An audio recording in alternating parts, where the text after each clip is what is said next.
Hai, good morning leaders. Hari ini kita masuk ke minggu terakhir di bulan Juni sekaligus minggu pertama di bulan Juli. Nggak kerasa ya, sudah masuk semester kedua di tahun 2020. Nah, seperti kita ketahui kita masuk ke masa transisi dan semoga bisnis Anda pun juga oke, ya, semakin baik, omset sudah kembali normal, profit juga semakin meningkat, ya, konsumen sudah kembali loyal kepada Anda, kembali belanja kepada Anda.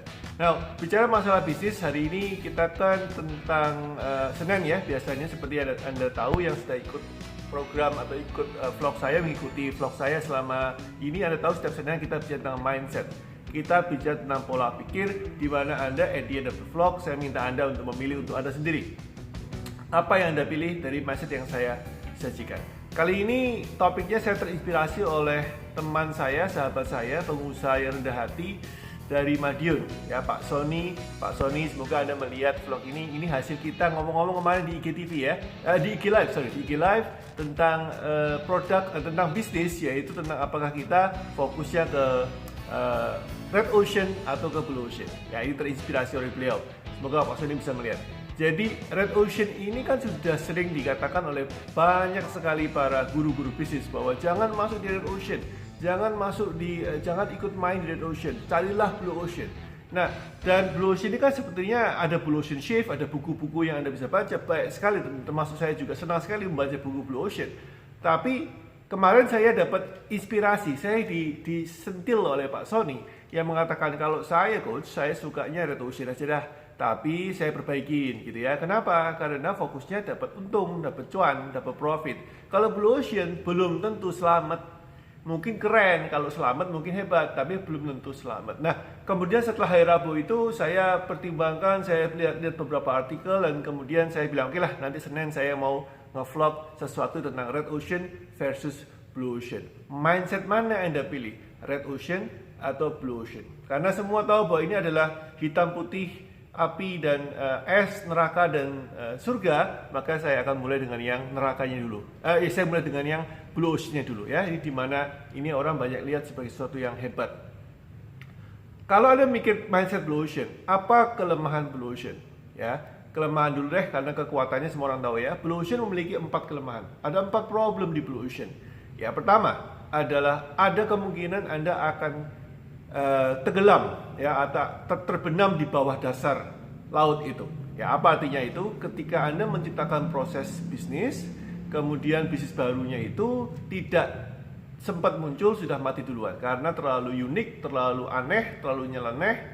Bagi yang belum tahu Blue Ocean ya, Blue Ocean adalah perusahaan bisnis yang bergerak di dalam usaha yang bergerak di bidang pemberian jasa ataupun solusi yang belum ada di market, yang totally new, seperti mendiang Steve Jobs ya. Mendiang Steve Jobs ini mengatakan bahwa beliau mengeluarkan handphone iPhone itu tidak pernah riset. Dia bilang, saya nggak perlu riset, saya nggak perlu tanya kepada konsumen maunya apa, karena konsumen pun ketika saya tanya mereka tidak tahu maunya apa. Lebih baik saya ciptakan, kemudian saya beritahu, nih ini yang Anda mau, beli. Itu namanya Blue Ocean ya, belum ada di market sebelumnya.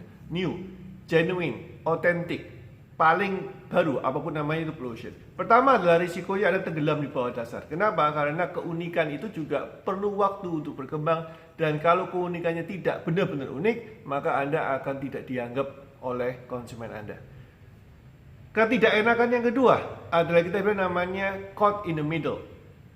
Ya, stuck in the middle ya, tepatnya stuck in the middle itu berarti apa? Ketika Anda dalam proses membangun keunikan sampai tengah-tengah kehabisan duit. Ya, stuck in the middle itu berarti tengah-tengah Anda kehabisan duit. Kenapa? Karena untuk Blue Ocean Anda butuh dana dan resource yang cukup banyak. Ingat ya, Anda sedang menginvent sesuatu, Anda membuat sesuatu yang luar biasa untuk konsumen Anda dari kacamata Anda, di mana konsumennya itu, prospeknya Anda belum sadar bahwa itu ada, belum tahu bahwa itu bakal luar biasa, belum tercium aroma luar biasanya, tapi Anda sudah burning cash. Ya, jadi Anda stuck in the middle, tengah-tengah naik mau ke permukaan, di bawah laut Anda berhasil untuk berkeunikan, sudah mulai terbentuk, kehabisan duit. Ya, stuck in the middle, maka Anda mesti cari resource baru. Kemudian yang ketiga adalah kita namanya caught in the transition. Caught itu ketangkep, in the transition itu berarti dalam proses transisi. Transisi apa? Dari red ke blue. Ini yang namanya orang-orang yang sudah lama main di Red Ocean kemudian berusaha untuk masuk ke Blue Ocean. Tantangan terbesarnya adalah apa? Marketnya mereka bingung, gitu ya. Marketnya bingung karena Red ke Blue itu totally different. Nah, bagi pengusaha-pengusaha yang senang sekali bereksperimen, ini tentunya butuh energi besar dan butuh tenaga besar waktu untuk mengedukasi market. Dan ketika Anda tidak bagus mengedukasinya, ketika komunikasi Anda tidak baik kepada konsumen Anda, maka Anda sedang ketangkap atau kejaring ataupun kejebak di tengah-tengah transisi antara Red ke Blue Ocean. Apa definisinya? Apa ciri-cirinya? Konsumen Anda lari, jumlah konsumen database Anda hilang, yang setia menjadi gak setia, Anda kemudian bingung, galau, kemudian pusing. Balik lagi lah ke Red Ocean daripada kehilangan omset. Jadi kegalauan ini, kebingungan ini, market yang gonjang-ganjing ini namanya caught in the transition ya. Anda kena ombaknya di tengah-tengah. Jadi ada Red Ocean, ada Blue Ocean, tengah-tengahnya itu arus kencang gitu ya. Anda kesapu di situ. Alright, yang keempat, yang paling bahaya adalah burn at the top. Ya, sudah sampai tengah-tengah, sudah berhasil lewat sampai ke atas. Nah, waktunya Anda muncul sebagai pemenang. Pas sebelum muncul, produk dan jasa Anda dihijack oleh kompetitor yang dibuat lebih murah, dibuat lebih keren, dibuat lebih efektif, dibuat lebih efisien. Anda habis-habisan duitnya, tenaga waktunya, pikiran Anda curahkan sampai di atas, kemudian Anda tinggal terima melungunya saja. Oh, sudah diambil oleh kompetitor, sudah dibentuk lain oleh kompetitor, dibajak oleh negara Cina dan dibuat lebih murah. Something like that, namanya burn at the top, terbakar di atas. Di permukaan kebakar. Nah, ini yang saya bilang susahnya Anda masuk ke Blue Ocean. Apa enaknya? Semua orang tahu.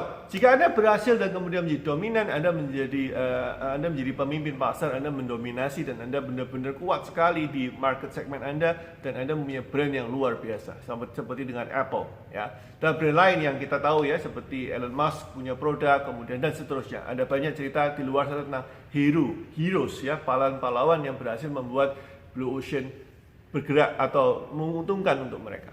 Oke, so itu ya, Anda jadi dominan, Anda menjadi pemimpin pasar, dan Anda menjadi kaya raya. Sekarang kita lihat ke Red Ocean. Apa kelemahan Red Ocean? Red Ocean adalah yang paling satu, price war. Jika Anda tidak pandai-pandai berenang di Laut Merah, maka Anda akan tenggelam oleh karena margin Anda habis. Nomor satu, price war, perang harga. Karena Red Ocean itu kan berarti berdarah-darah. Semuanya sudah berebutan tulangnya, nggak ada dagingnya lagi. Semuanya berebut tulang, tidak ada dagingnya lagi. So, ada berdarah-darah. Yang kedua, kelemahannya Red Ocean adalah Anda tidak kreatif. Ya, Anda kurang kreatif karena mainnya di situ-situ terus. Akhirnya di sininya butek gitu ya, butek, pusing karena Anda tidak tahu lagi mau ngapain. Anda tidak bisa melihat dan tidak berani, ya, tidak kreatif. Jadi sudah Red Ocean itu adalah tidak ada duitnya. Kedua adalah pemimpinnya atau organisasinya biasanya tidak kreatif ya, di situ-situ terus. Konsumennya bosen. Ya, ada dua itu yang paling fatal. Dan kemudian berikutnya, apa kelebihan daripada Red Ocean? Seperti yang kita bicarakan di IG Live hari Rabu kemarin dengan Pak Sony, sahabat kami, sahabat saya. Pak Sony bilang, kalau saya tidak Ocean, saya akan reset. Kelebihan daripada Red Ocean adalah jumlah yang mau di reset itu banyak. Anda tidak usah keluar uang banyak. Semua orang ada memberikan dengan sukarela informasi kepada Anda. Walaupun tidak sukarela memberikan Anda langsung, tapi Anda tinggal lihat, tinggal amati, tinggal survei, dapat. Apa yang dilakukan lebih baik oleh kompetitor? Apa yang konsumen suka di tempat A? Apa yang konsumen nggak suka di tempat B? Apa kelemahan di kompetitor C? Dan Anda kumpulkan semua menjadi panduan bagaimana melakukan bisnis dengan lebih baik 1, 2, 3, 5, 10% sehingga konsumennya sudah pindah ke Anda. Ya, itu kekuatan pertama. Dan yang kedua, marketnya sudah ada ya guys ya. Kalau market itu sudah ada, kita gerak itu gampang karena nyenggol kiri kanan itu duit semua gitu ya. Lain dengan Blue Ocean, Anda sendirian in the middle of the ocean, di tengah-tengah laut, you are alone. Anda sendirian. Jadi Anda tidak kemana-mana, nggak bisa kemana-mana ya. Anda mesti fight by yourself.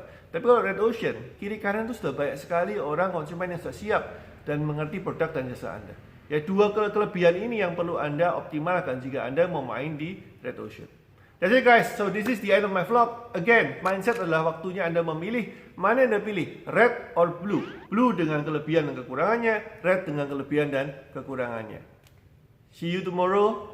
Tell me kalau this is good for you, tulis di komen. Ya, Anda bisa share, Anda bisa like, Anda bisa komentar di bawah. Sampai bertemu besok dengan topik yang berbeda. Bye-bye.